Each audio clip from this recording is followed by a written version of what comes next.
예, 2부 시작하겠습니다. 이제 많이 알고들 계신 것 같지만 의외로 모르는 게 항공주예요. 네. 특히 항공주의 핵심은 제가 봤을 때 LCC입니다.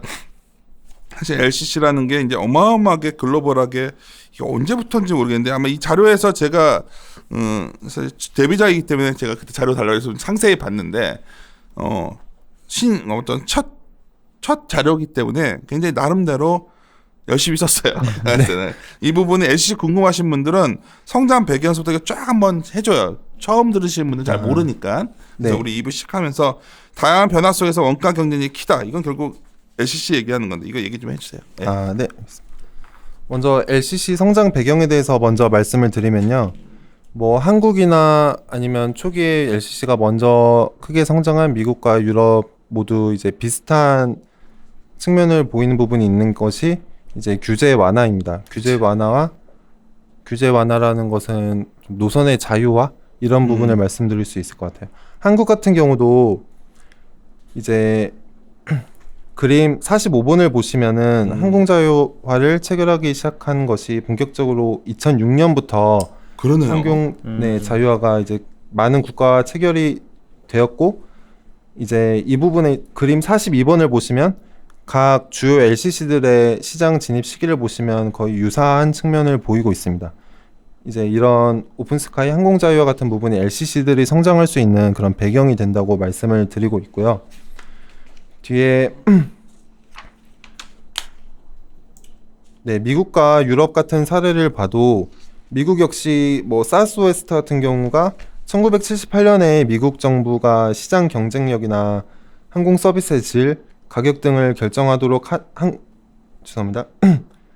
시장 경쟁력이 항공 서비스의 질이나 양식 가격 등을 결정하도록 하는 항공 규제 완화 법안이 통과가 되었습니다. 그리고 1983년에 항공산업의 규제를 담당하던 민간 항공위원회를 폐지를 시키면서 이때부터 사우스웨스트 등 주요 LCC들이 성장을 하기 시작했다 이렇게 보시면 될 것 같고요. 그다음에 유럽 같은 경우 역시 유럽 내 전 국가 간 항공 자유화가 유럽의 LCC들의 성장 배경이 되었다고 말씀드릴 수 있을 것 같습니다. 사실 라이언 에어라는 게 LCC 하면 딱 떠오르는 기업이에요. 저한테는. 네. 이게 엄청난 성공을 거뒀죠. 이게 그 당시에. 사실 시장을 다 바꾸면서. 네. 그래서 이제 어쩌면 나중에 이쪽 공부하고 싶은 분들은 라이언 에어에 대해서 기업의 변화를 보시면 정말 드라마틱합니다. 예. 그래서 이제 유럽 같은 경우는 전 국가 간 항공 자유화가 이루어져 있어서 영내 국제선을 국내선처럼 운영이 가능하게 되었고요. 이 부분이 1987년부터 세 단계로 나눠져 97년에 완결이 되었습니다. 이제 이 부분이 라이언에어 등 유럽의 주요 LCC들의 성장할 수 있는 그런 배경이 되었다고 보시면 될 것 같습니다. 다음부터 이제 32페이지부터는 이제 제가 이 자료를 통해서 말씀드리고 싶은 주요 내용이 들어 있는데요. 네, 지금 저는 세 가지 크게 나타나고 있는 변화. 첫 번째로는 앞서 말씀드린 이제 한 자릿수의 출국자 수 증가율을 어느 정도 감안을 해야 하는 시기이고 그렇다는 것은 운임 상승이 쉽지가 않다는 의미이고요. 수요가 약하기 때문에. 그리고 두 번째로는 이제 늦어도 10월부터 중국 운수권 증대에 대한 운항 횟수가 증가하면서 중국 항공사들과의 본격적인 점유율 경쟁이 시작이 됩니다. 사실 이게 문제라고 하더라고. 중국 애들이 들어와서 해버리면은 뭐 이게 답 없는 거 아니야. 얘들이 막 저가 경쟁 벌여버리면. 네, 사실 그렇습니다. 그러니까 어느 정도 공구 측면에서도 이게 클 거라고 하더라고. 중국선. 네. 그러니까 이게 좋은 뉴스는 아니네요. 저는 이게 그냥 주가에 긍정적으로 저도 그때 막 작용한 것 같아가지고. 일단은 나쁘진 않죠. 왜냐하면 일단 운항 횟수가 전체적으로 증가를 하니까 그러면은 이제 그 안에서 얻는 게 있을 텐데 그 안에서 이제 쉐어링 싸움이죠. 중국과 한국. 네. 그 부분에 있어서 어떤 기업들이 중국 항공사와의 점유율 경쟁에서 좀 더 유리한 면을 차지할 수 있을까 그런 부분 생각해 보았고 그리고 마지막으로 이제 인천이나 김포, 김해 등 주요 공항 슬롯이 포화가 충분히 이루어진 상황입니다. 그 상황 속에서 국제선 여객 수요가 지방공항발 노선으로 집중이 되고 있는 상황입니다. 그래서 무슨 말이에요? 그냥 좀 쉽게 말하면. 그러니까 인천이나 김포나 김해 같은 공항에 더 이상 노선 슬롯이 없어요. 슬롯이라고 말씀드리면 시간당 뜰 수 있는 비행기 횟수라고 말씀드릴 수 있을 것 같은데요. 이제 더 이상 그 부분을 늘릴 수가 없는 상황입니다. 주요 시간대에서 이미 비행기 스케줄들이 꽉꽉 차 있어서 더 들어갈 수가 없고 그러면은 상대적으로 그 부분이 비어 있는 지방 공항에서 국제선으로 이제 여객이나 항공사들의 공급이 증가하고 있다. 그렇게 그러면 말씀드릴 수 아까 있습니다. 말했던 우리나라 새로운 LCC들이 양양, 청주 같은 게 좋아질 수가 있겠네. 양양은 아직 봐야 돼. 청주 같은 경우는 많이 늘고 있습니다. 청주는 네, 왜냐면 청주, 대구, 무안 위주로 많이 늘고 있습니다. 네. 오케이. 그래서 이런 변화들의 공통점으로 가장 중요해지는 것이 원가 경쟁력이라고 생각을 하고 있고요. 표 49번을 보시면 이 부분에서 낮은 원가를 위해서는 퓨어 LCC 모델의 경쟁력이 퓨어 LCC 모델이 하이브리드 모델이나 타 비즈니스 모델에 비해서 유리한 측면이 있기 때문에 제주항공이 현 시점에서 가장 경쟁력이 있는 회사라고 말씀을 드릴 수 있을 것 같습니다. 말할 때 퓨어 LCC는 뭐고 하이브리드 LCC는 뭐고 CASK는 뭐고. 아, 네.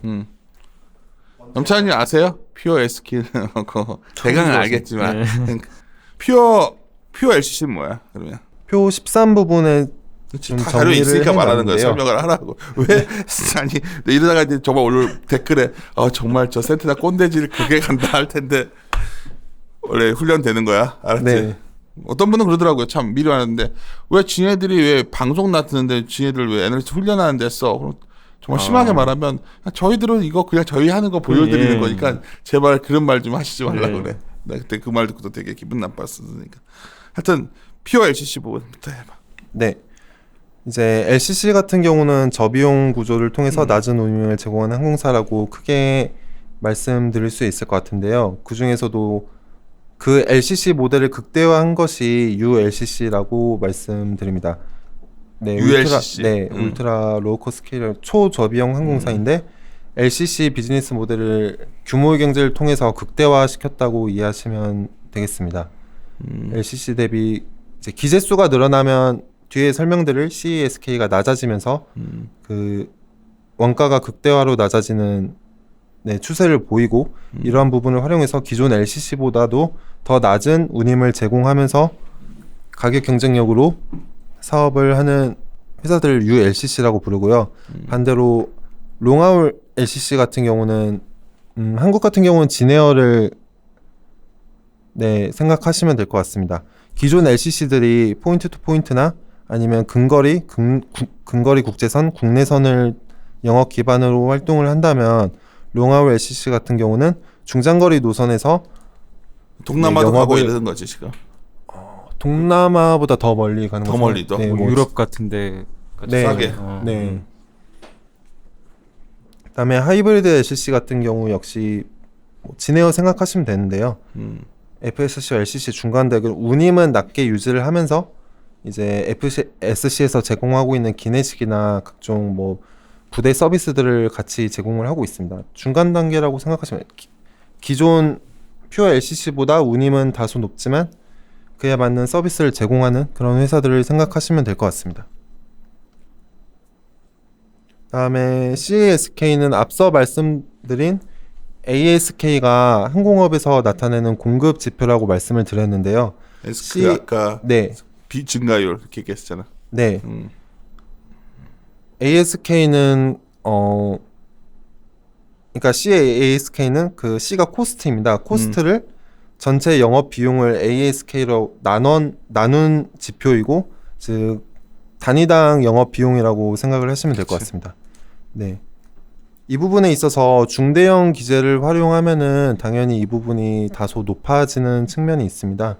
정비비라든지 뭐 당연히 뭐 조종사 같은 경우도 다를 것이고 이런 부분에 있어서 퓨어 LCC 모델보다는 하이브리드 LCC가 퓨어 LCC 같은 경우에는 아까 말했던 CASK 같은 걸 그냥 낮게 유지해가지고 경쟁력 유지하는 모델이고, 네, 그렇지?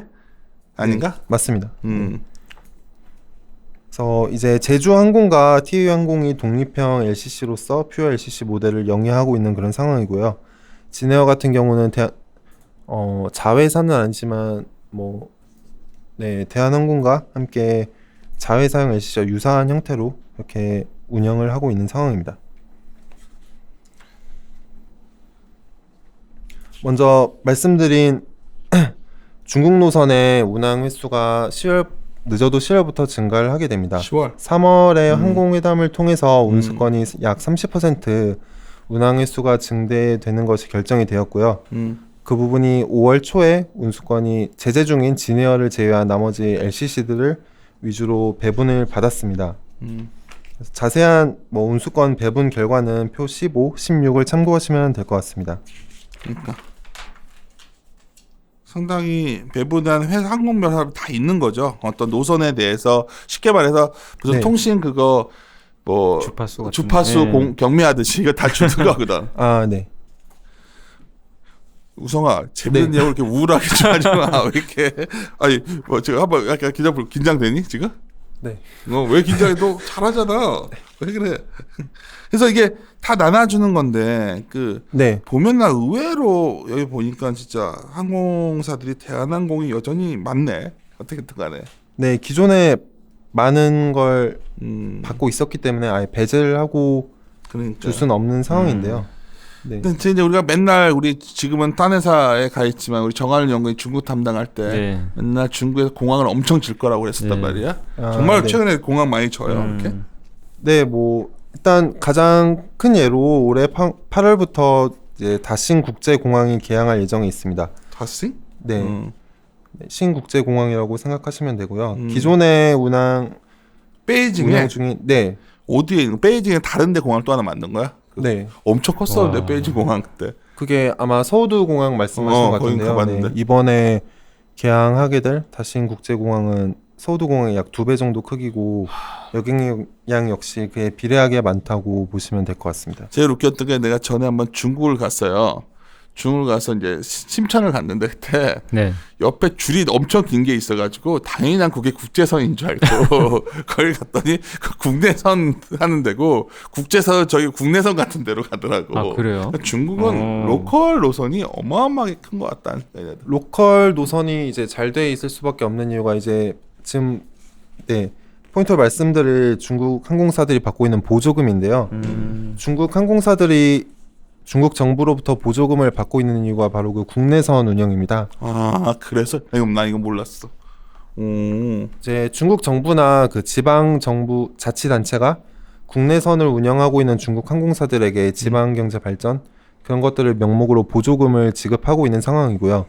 그 중국 항공사들은 국내선 운영을 통해 받은 보조금으로 국제선에서 가격 경쟁력에서 어느 정도 우위를 확보할 수 있는 그런 상황입니다. 그러면 얘네들은 그 보조금 받아서 국내에서 돈 벌고 한국 같은 데 네. 들어와서는 막 덤핑 쳐가지고 우리 고객 자기네 오면은 이제 자기네 노선으로 다 데리고 왔다 갔다 하는 거 아니야?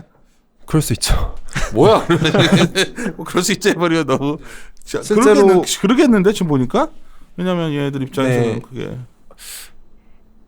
근데 이제 한국 사람들이 근데 이 보조금을 갑자기 지금부터 받게 되는 건 아니고 그 이전부터 받아 왔었고 그 이미 받고 있는 상황에서 이전까지 경쟁을 했던 부분이 내 말이 뭐냐면 방금 전에 말한 것처럼 어차피 이렇게 되는 건 이제 욕먹더라도 공격적으로 네. 하겠어. 아니 그렇게 얘기하면 중국 항공사들이 기존에 그렇게 해서 다른 항공사에 비해서 훨씬 얘가 유리한 건 사실이잖아요. 네, 국내 내수장도 커지고 있는데 엄청 커지고 있잖아. 공항이 생긴다는 거는 항공주는 막 그 성장을 하는 거거든. 네. 정부 보조금까지 줘. 그럼 국내에서 돈을 벌어서 네, 우리나라 같은 데서도 한번 해외 쪽을 갖다 노리면 네. 여기서는 뭐 돈 안 벌어도 좋다 이렇게 가면 우리는 경쟁이 안 되는 거 아니에요? 이렇게 들어오면 실제로 들어오면 한국에. 이제 약간 추상적으로 말씀드릴 수밖에 없는 부분이 이제 브랜드 경쟁력이라는 건데요. 브랜드 아니 굳이 중국이 한국까지 네, 와서 그 할까요? 보조금을 야, 갑자기 동방- 지급하는 게 아니라 그래, 내가 네, 그 이전에도 동방항공이 주고 브랜드 있었고. 경쟁 지시지 않아. 남방항공이라. 사실 맞습니다. 근데 그 부분은 LCC가 아니기 때문에 LCC들은 네, 여기서 어떤 회사들 있잖아. 사실 중국 LCC 안 타봐서 나 몰라요 지금 사실. 네, 사실 지금 한국에 취항하고 있는 중국 항공사들이 15개 정도 되는 그래요? 상황입니다. 되게 많은데 일단 공시를 통해서 확인 가능한 중국 상위 3개 항공사들의 보조금을 정리를 해놓은 건데요. 보시면은 보조금 추이도 항상 많이 증가를 하고 있는 추세이고 그러네. 네, 그 규모 역시 각 항공사들의 순이익 합계와 맞먹을 정도로 그게 뭐야? 큰 중국 재미- 동방, 남방 여기 그 남방항공 그 심정 같은 데는 남방항공이거든. 터미널 규모가 어마어마 크더라고 진짜. 그래서 그래요. 네. 내가 또 괜히 말해가지고 또 말 끊었다고 뭐라고 하겠다. 네, 이제 이 부분이 운항 횟수 기준으로 2018년 기준으로 한국 국적사들 점유율이 57% 정도 되고 여객으로는 53% 정도 됩니다. 이제 네, 제가 말씀드린 부분은 이제 이렇게 점유율 경쟁이 본격화되면서 이런 보조금을 통해서 원가 경쟁력을 확보하고 있는 중국 항공사들과 경쟁하려면 그에 준하는 원가 통제력을 갖춘 기업이 유리할 것이라고 말씀드리고 있는 부분이고요. 그리고 보조금이 이제 전년 전전에도 계속 지급이 되고 있었고 그 와중에서 50% 이상의 점유율을 확보하고 있었던 것이기 때문에 이제 운항이 확대되면 그만큼 중국 쪽에서도 더 신경을 써서 이제 점유율 희석에 대한 여지는 있지만 그렇게 뭐 극단적인 형태로 나타날 거라고 예상하고 있지는 않습니다. 네. 근데 솔직히 해외여행 가시는 분들 요즘 꼭 국적기 고집 안 하거든요. 뭐 유럽 갈 때 러시아 항공기 타고 가는 애들 의외로 많아요. 그냥 가격을 많이 따지더라고요. 가격 보고 가요. 네, 내가 왜 이 맞아요. 말을 하냐면 네. 자동차도 현대차만 탔잖아요. 저는 아직까지 네. 현대차만 타는데 이제는 다 달라졌듯이 이게 네. 환경 구조 자체는 만만치 않은 것 같아서 자꾸 제가 좀 뜬금없는 얘기를 합니다. 여기 너무 재밌었어요. 그림 네. 58이 나는 해외 여행 선호 이유에서 저렴한 비용이 차지하는 비용 상승 중. 그냥 저렴한 거 보고 들어간다는 거잖아 이게 지금. 네, 뭐 이 페이지를 한마디로 요약드리면 싼 곳에 간다라고 말씀드릴 수 있을 것 그치. 같아요. 네. 난 사실 이 자료 내가 우선 박우성 연구원 자료 보면서 참 공들였다고 나 좋아했는데 아까 내가 오늘 왜 자꾸 공격을 하냐면 공들인 자료 내용은 하나도 얘기 안 하고 자꾸 딴 얘기만 해. 근데 요 데이터들도 관광공사에서 다 뽑은 거 아니야 지금 이것들. 네. 그러니까 확실히 선호도가 변화했어요. 지금 보니까 그쵸. 네, 여행을 좀 짧게 자주 가고 있는 자주 가고. 추세가 나타나고 있고요. 그 안에서도 이제 그 경비나 지출 같은 걸 극소화하려는 그런 현상이 나타나고 있습니다. 표 54번과 그림 54와 55번을 보시면은 이제 국민 해외 관광 지출액은 당연히 관광객이 더 많이 나가니까 전체 지출액은 증가하고 있는 반면에 그 여행 한 번에 있어서 지출하는 1인당 금액은 오히려 감소를 하고 있는 상황입니다. 그렇죠. 네. 싼 여행들도 많이 가는 거지. 이제. 네. 이런 부분이 이제 최근에 동남아 같은 경우에서 꾸준하게 국제격이 발생하고 있는 이유라고 생각을 하고 있습니다. 싼 지역이니까요. 그리고 39페이지에서 말씀드린 이제 인천이나 김포, 김해 등 주요 공항 슬롯이 포화가 되면서 국제 여객이 지방 공항으로 집중이 되고 있습니다. 2018년에 지방 공항발 국제선 여객 수는 21.3% 증가를 했는데요. 전체 국제 여객 증가율이나 인천공항발 노선의 증가율은 10% 수준이었습니다. 그러네. 차이가 크네. 네, 19년에는 이러한 추세가 더욱 심화되었다고 말씀드릴 수 있을 것 같은데요.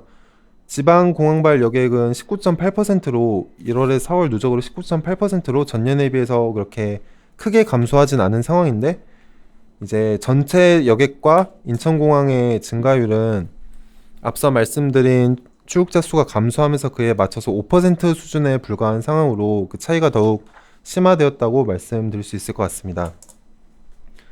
이런 상황에서 지방공항 노선에 있어서 한 가지 고려를 해야 되는 부분은 배후 수요입니다. 아무래도 수도권 공항에 비해서는 배후 수요가 취약한 측면이 있기 때문에 운임과 탑승률 등이 소폭이나마 낮은 모습을 보이고 있습니다. 하지만 반면에 볼 수 있듯이 어떤 LCC들의 매출 성장이 앞으로 뚫려 있는 곳 역시 지방 공항밖에 없기 때문에 이 부분이 장단점이 혼재되어 있는 그런 상황이고요. 지방 공항에서 매출액을 성장시키면서도 낮은 비용을 통해서 낮은 운임을 커버할 수 있는 그런 항공사가 중요하다고 앞으로 경쟁력을 갑자기 지금 궁금한 건데 만약 청주공항에서 비행기를 이륙시키는 거랑 인천공항에서 이륙시키는 거랑 비용이 청주가 싸게 드는 거예요? 난 갑자기 들었다. 잘 모르겠어 물어본 거야 이건. 아주 정확하게 모르겠는데요. 인천이 아무래도 공항 관련비가 좀 더 비싸지 않을까 생각합니다. 나는 그냥 그 싸게 가려면 이제 굳이 청주나 뭐 세종시 사시는 분들이 서울로 김포공항 인천까지 오지 않고 청주에 노선만 많이 생기면 타고 가는 거 아니야 지금 분위기는. 그렇습니다. 사실 항공업이 사실 공급이 수요를 만드는 부분이 있어서 공급하면 수요는 공항은 뭐 지방 활성화 차원에서 정부에서 계속 밀어붙일 것 같은데 거점 공항들 하고 하면 어차피 슬롯들이 다 꽉 차 있으니까 김포 이런 데는. 사실 42페이지 보시면 기존에 그래? 뭐 대구공항이나 청주공항, 무안공항의 청주공항이 되게 왜 이러죠? 청주공항이 되게 좋은데 이게 네. 일단 YY 증가율 자체가 굉장히 트렌드. 무안공항도 엄청나고. 기저가 낮았던 부분이 있지만 여객이 증가하는 것은 갑자기 이 지역에서 없었던 여행 수요가 생긴 게 아니라 항공사들이 이제 포화된 공항을 떠나서 신규 공항을 찾아서 지방공항에서 운항을 증가시켰기 때문이고요. 운항이 증가한 만큼 그에 따라서 이제 여객이 증가하고 있는 상황이라고 보시면 될 것 같습니다. 보니까 여기 옆에 43페이지에 뭐 각 공항별 해놨는데 해외를 청주도 일본, 중국 같은 데는 꽤 있고, 네, 뭐 꽤 많네. 그리고 이제 무안공항은 내가 무안은 막 세부, 방콕, 다낭 막 이런 데 가는데 네. 무안이 어디에 있죠? 내가 지금 갑자기 무안 그 전라도, 네, 전북 쪽에. 예. 광주 공항이 사실상 거의 나 광주 공항 있지 않았어요 옛날에? 국제선이 없는 걸로 알고 있습니다. 그래서 송정리 근처에 그 광주 공항이 있었던. 그리고 거기 말고 무안에 새로 졌구나. 그러니까 이제 광주 전라 지역을 배후 수요하는 곳이라고 보시면 될 것 같습니다. 네. 지방 항공 여기 점유율 보니까 확실히 제주항공이 확 이렇게 눈에 띄네요. 네, 그래서 LC 1등이야. 네.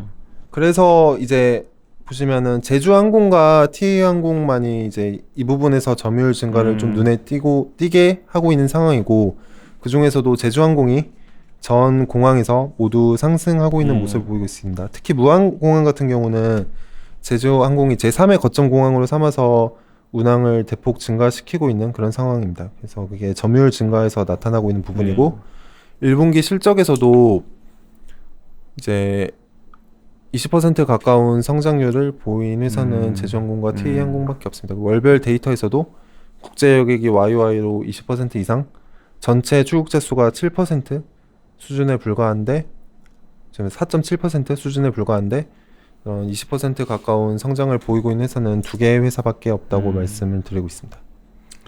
그래요. 그래서 이제 이 초기의 점유율을 어떻게 보면 지방공항에서 국제선 여객이 증가하고 있는 초기 단계라고 말씀드릴 수 있는데, 이게 중요한 게 슬롯 선점입니다. 말씀드렸다시피 인천이나 김해공항 같은 이미 포화되어 있는 그런 공항에 비해서는 운임이 낮을 수밖에 없고, 그 운임 훼손을 최소화할 수 있는 부분이 슬롯 선정입니다. 그래서 이제 각 항공사별로도 운임이 다르고 각 공항별로도 운임이 다르지만 그 같은 공항 내에서도 출발 시간대에 따라서 운임 차이가 심하거든요. 그러면은 초기에 들어가서 주요 고운임 슬롯을 미리 선점한 항공사가 앞으로 이제 지방공항 후발로 들어올 항공사들보다는 운임 훼손을 최소화할 수 있는 그런 상황입니다. 저는 뭐 여기서 갑자기 이 말을 해서 근데 항공의 수요에 대해서 걱정할 필요는 없을 것 같아요. 갈수록 이제 한국이 비행기 타고 많이 왔다 갔다 할 것 같은데 이제 이거 갖다 공급자들이 어떻게 그 시장을 해서 굉장히 이제 우리가 규제가 완화돼서 많은 애들이 진입할 수 있다는 거는 이게 LCC가 커진다는 건 계속해서 그 규제 완화해서 경쟁을 갖다가 유도하고 산업을 갖다가 효율화시킨다는 의미거든요. 망하는 놈들도 나오고 막 이럴 거란 말이야. 근데 살아남는 애들은 나중에 되면 이제 굉장히 그 큰 게임을 할 수가 있는데 그 시작인 것 같아요. 지금 제가 봤을 때는 지금 이제 더 점점점 사실 우리가 제주항공 이런 게 허가가 안 났으면 얼마나 아시아나랑 대한항공을 타야 된다고 생각을 해보세요. 얼마나 비싸게 가야죠. 점점 변하고 있잖아요. 사실 뭐 미국이나 앞서 말씀드렸다시피 미국이나 유럽 같은 경우도 규제가 풀리면서 이제 LCC들이 거의 엄청나게 많이 생겼었어요. 근데 그 중에 사실 대부분이 그 경쟁 심화 때문에 망한 상황입니다. 다 망했지. 그러니까 라이언에어의 스토리를 보면 얼마나 치열하게 싸우고 M&A 역사죠. 사실. M&A 역사야. 라이언에어 되게 재밌어요. 그러니까 이 사람들이 기업 역사 보면 재밌는 것 중에 하나가 라이언에어 하면 사람들 잘 모르는데 내 생각에는 제주항공 그 애경 사람들이 공부했던 거야. 그래가지고 그때 잘 시작했고 난 야심을 갖고 있는 것 같아. 애경그룹이 지금 계속해서 항공산업에. 그래서 그건 뒤에 좀 얘기를 하고 사실 이 자료에서 우리 과거에는 사실 항공주 보면서 화물 보면서 경기를 봤는데 예상대로 데이터는 진짜 안 좋네요. 화물 쪽은. 네. 경기 안 좋은 지금 다 바로 꺾인 것 같아요. 어때요 항공 쪽은? 이제 화물 쪽. 화물에서 이제 안 좋은 추세는 그러니까 물동량 감소는 작년부터 나타났던 현상이라고 말씀을 드릴 수 있을 것 같은데 이제 더 심각해진 부분이 운임까지 꺾이기 시작했다는 그러니까. 부분입니다. 네. 반면에 이제 물동량 회복을 감지할 만한 뭐 그런 선행 지표는 발견하지 못한 상황입니다. 이쪽도 용어가 상당히 많아요. 용어들 설명을 네. 좀 해줘요. 그래도 자료에서 이 청취자분들 일반 투자가 많으니까 네. FSC는 뭐고 FTK는 뭐고 뭐 이래서 뭐 이런 여러 가지 있잖아요. 뭐 그런 것도 좀 얘기 좀 해줄래요? 일단 FTK 같은 경우는 프레이트 톤 킬로미터로서 물동량 지표라고 생산 실적 지표라고 생각을 하시면 될 것 같아요. 수익성과 네. 연동되는 거잖아 이게 어떻게 보면. 네. 그러니까 ATK가 있고 FTK가 있는데 ATK는 앞서 설명드렸던 ASK의 S 시트를 T 톤으로 바꿨다고 생각하시면 돼요. 결국 화물 운송에 있어서 공급 지표고요. 전체 생산 캐파를 나타낸다고 생각하시면 될 것 같습니다. 그리고 그 와중에 그 전체 캐파 내에서 실제로 생산이 이루어진 부분, 운송이 이루어진 부분이 FTK라고 생각하시면 되고 그 FTK를 ATK로 나눈 것이 LF 탑승률이라고 네, 이해하시면 될 것 같습니다. 그러니까 이런 게 용어를 알면 많은 분들이 리서치 페이퍼들을 처음에 접근하실 때 좀 낯설어하는 게 용어를 잘 이해를 못하는 거예요. 방송 연구원도 이제 담당자가 됐으니까 우리가 이론을 하는 이유는 우리끼리 말하고서 하지 말고 하자는 거니까 그런 거 추이를 보면 이 자료에서 딱 보면 다 꺾였어. 네. 소위 여러 가지 정량 지표 어쩌면 가격 지표 일드 뭐 이런 것들이 다 꺾이고 있다는 시그널이어서 사실 항공주 자료 이때 되면 안 되는 거였거든요. 네. 사실 작년 물동량 감소는 작년부터 있었다고 말씀을 드렸는데 사실 작년에는 그 이상으로 일드가 증가를 했었습니다. 그림 86과 87을 봐주시면 그러네. 대한항공과 아시아나항공 이제 물동량은 감소를 하는데 그만큼 제품 믹스 개선이 있었거든요. 뭐 항공화물 하면 뭐 반도체, 뭐 핸드폰 이런 거 뭐 떠올리시죠? 예, 그런 부분도 있지만 실제로 단가가 더 높은 부분은 뭐 랍스타, 체리 이런 신선식품 같은 것이 왜냐하면 그러니까 그 안으로 싣고 나르고 있는 그 제품의 단가보다는 실제로 운송하는 데 드는 비용이 항공사들이 받는 운임과 연결이 쉽게 되거든요. 말해서 페덱스 이런 애들이랑 같이 연동해가지고 하는 운임들이잖아. 얘네들이 다 같이 하는 거니까. 뭐 반도체, 뭐 핸드폰 이런 거는 넣고 실으면 되는데 신선식품 같은 경우는 습도도 조절해야 되고 온도도 조절해야 되고. 그러니까 페덱스가 빨리 보내야 될 거 아니야. 그죠. 그러면 항공회사에다가 비싸게 돈 줘가지고 실어 나르는 거다. 그렇게 하면 이래야면 더 쉽게 이해할 수 있지 않을까. 시장자들이 더 쉽게 좀 말해. 야, 이렇게 뭐 어렵게 해. 그러니까 막 빨리 보내니까 그러니까 우편 뭐 속달 보내듯이 그런 게 높아지면 이게 일리가 높아져요. 네, 맞습니다. 그래서 그런 비율을 봅니다. 네. 그래서 근데 그 이제 그런 제품 믹스 개선을 통해서 고운임 위주로 좀 더 많은 물건을 실으면서 일들을 올리면서 물동량 감소를 커버했던 측면이 있었는데요. 이제 이 부분이 이번 1분기부터 꺾이면서 화물 매출액 감소가 나타나기 시작을 했습니다. 그러니까. 반면에 더 이상 이제 일드 그런 믹스 개선으로 물동량을 커버하지 못할 만큼의 수준에 왔다고 보고 있고요. 효율화 시켜도 한계가 온 것 같아. 그러니까 시켜서 효율화 막 해도 이게 이제 악이 오고 꺾였는데 이거는 경기가 돌아서야 돈다는 거거든. 환물이 지금 내가 보기에는 글로벌 경기가 돌아서야. 야, 근데 점유율 추이 보면 이것도 희한하네. 그림 88은 나 지금 봤어요. 야, 외항사가 왜 이렇게 늘어나는 거야? 나 이거 전혀. 기본적으로는 이제 글로벌 물동량이 감소를 하고 있는 상황이기 때문에 적극적으로 국내사에서 공급을 늘리지 않고 있는 측면도 있습니다. 아니 보통 이게 같이 움직인다고 난 생각을 하고 있었거든 지금. 왜 다뤄가지고 외국 항공사 똑같잖아. 어차피 같이 경쟁하는 거 아닌가? 이제 화물 사업 전체가 전반적으로 안 좋다 보니까 뭐 화물기를 도입하고 있진 않거든요. 대한항공 측에서는 오히려 화물기를 16년 말에 31대, 17년에 28대인데 지금 23대입니다. 이렇게 화물기를 감소시키면서 그러면 당연히 공급이 감소되는 거고 여객기 내에 있는 뭐 벨리카고 같은 걸 이용한다든지 이런 부분에서 그런 부분의 비중을 키우면서 화물 쪽에서 공급을 좀 줄인 부분 그런 부분이 외항사 점유율 상승을 나타낸다고 2014년이 아시아나항공은 밀려났고 외항사에 어떤 대한항공과 외항사의 어떤 비중 차이도 점유율 차이도 급속히 좁혀지고 있는 느낌인 거지 나는 이게. 네, 근데 그 부분에 있어서 뭐 이게 예. 실적에 크게 영향을 얻으면 의도적 전략적일 수도 있다. 있는 게 아니라 전략이죠. 예, 전략? 예, 안 좋으니까. 안 좋으니까 예. 솔직히 자기들은. 근데 왜 외국 항공사들은 왜 그럼 자기들이 이렇게 늘려가면서 들어와? 국내사가 주니까 는 겁니다. 그냥. 네, 인천공항 절대 당연 상향은 발생적인 줄고 어. 있고 전체 아니, 안 보던 네. 데이터여가지고 나도 신기한 거 보면은 이게 좀. 그러니까 이게 문제가 있는 게 아니라 대한항공이 혹시 그냥 문제가 있나 의도적인, 해서 본 거야, 나는. 의도적인 거죠. 전략적인 부분에 보시면 될 것 같아요. 일단 알겠습니다. 비행기수를 줄이고 있기 때문에. 네. 이제 박우선 연구원이 이제 막 빨리 끝내고 싶어하는 필요이지만 3부 또 할 거예요. 지금 하나 정보 더 하나하나 남았습니다. 다 끝까지 한 정보 한 정보 할 거야 지금. 알겠습니다. 쉬었다가 3부 들어가겠습니다. 네.